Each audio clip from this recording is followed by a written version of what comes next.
La strada che il governo intende seguire nel prossimo DPCM per contrastare la movida sembra ormai delineata. Il decreto, che dovrebbe vedere la luce tra giovedì e venerdì, infatti, potrebbe prevedere il divieto per i bar del servizio di asporto dopo le 18, mantenendo invece le consegne a domicilio.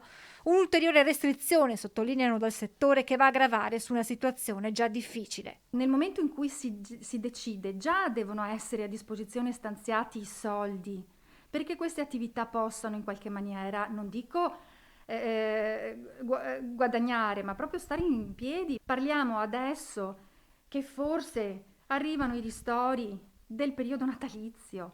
Non può, non c'è più la disponibilità economica delle attività, dei pubblici esercizi per sostenere una situazione come questa. Spiega Michele Pozzobona, titolare di un bar in centro a Treviso, come i clienti fatichino a scegliere il servizio del takeaway. I flussi nei locali di takeaway non ci sono, cioè le persone non scelgono questa strada come soluzione all'acquisto dei nostri prodotti. La spesa nominale è molto bassa, per cui io devo tenere anche un dipendente per degli importi insufficienti. Misure che il governo intende adottare per contrastare assembramenti pericolosi per la diffusione del virus. Non sono giustificabili situazioni di questo tipo, immagini come quelle che abbiamo visto di assembramenti e di movida, cosiddetta movida ritrovi di giovani in un momento come questo. Non può pagare la categoria intera in tutto il territorio nazionale, è lì che bisogna agire nel momento preciso in cui queste cose accadono, con delle multe, con delle sanzioni.